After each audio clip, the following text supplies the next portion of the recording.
Happy September and welcome to Megan's Minute with Allergic Living. I'm Megan Lavin, blogger at AllergyAwesomeness.com, and today we're going to be talking about babysitting for your allergic food child.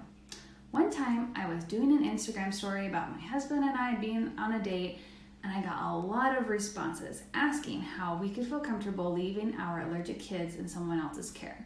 And I totally get why that would be a good question, because food allergies can be nerve-wracking enough when you're the one in control, so to leave your child in someone else's hands can certainly feel stressful, at least at the beginning. So, the first thing that I try and think about is, what is the purpose of our date or whatever activity you're going away from your children for? For me, it's not just about going out to dinner or seeing a movie. It's about nourishing that very important relationship that I have with my spouse. On top of just keeping my kids alive, I also want to model healthy relationships and make sure that our home is a stable place. For us, that means taking some time away from kids and the everyday stresses to reconnect and to spend some quality time together. If we take care of our relationship, we notice that the energy kind of trickles down everywhere else in the home. When I can then think of it that way, it helps me see that this is a really valuable thing we're doing and one that is going to be worth the extra time and some stress that it may take. So, the important question: how do we go about finding a babysitter once we've decided we are indeed going on a date? Well, I can tell you it's not always easy. We have moved 7 times since having kids. I know, we're crazy. And we've had to start over a lot. And most of our marriage, until like the last 2 years, we haven't had family nearby to help. So that meant literally starting from scratch.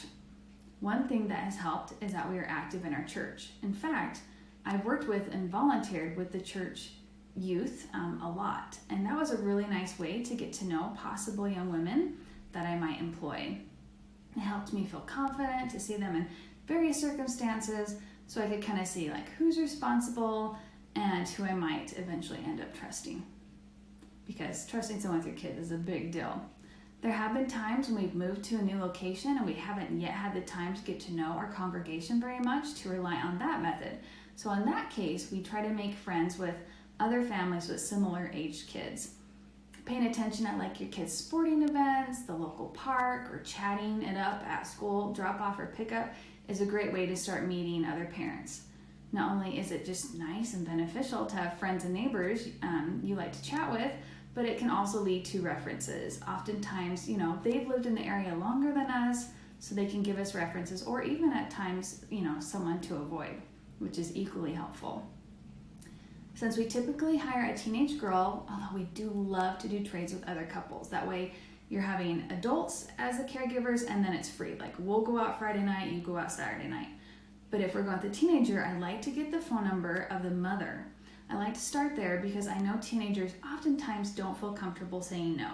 I explain to the mother that both of my boys have life-threatening food allergies and that I would like her daughter to watch some videos on recognizing anaphylaxis and how to administer an EpiPen or whatever auto-injector you use, if she does feel comfortable with that responsibility. I figure the mother should be able to screen for if her daughter's up for the task, and if not, that's okay, and we just move on to the next reference. If the mother does feel her daughter's up for it and the girl is willing to do it, I then ask that she watch some YouTube videos that I will send that show what anaphylaxis looks like so she can spot it, and how to administer an EpiPen. I've done different videos over the years. There's lots of good ones out there, so I wouldn't necessarily recommend a very specific one. Find one that you feel covers it thoroughly enough for you. Then when the babysitter gets to my house, I ask if she has any questions on the videos, kind of do a follow-up. I then show her where the EpiPens are kept, and I can even use the trainers to go over it with her again if I feel she needs a refresher. And really, you can do that not just the first time, but any time. If you're wanting to ease into the babysitting, sometimes we'll wait to go out until after the kids are in bed.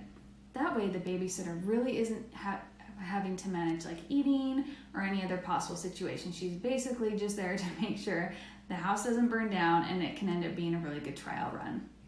For the times when we have trusted a babysitter to be there when they're awake, I make sure to set everything out on the counter that the kids are allowed to eat. And then I make sure everyone knows they just eat that and nothing else.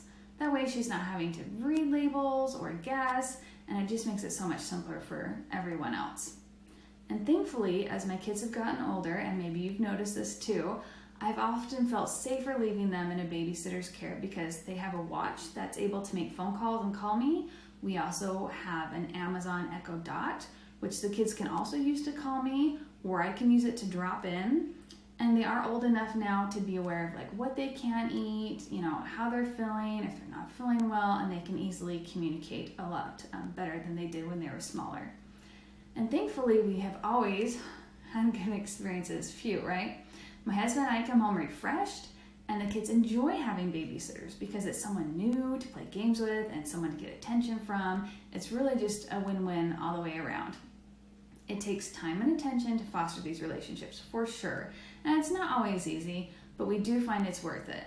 I also know a lot of allergy parents who feel it's good to tip and pay the babysitter well, as good care is very valuable.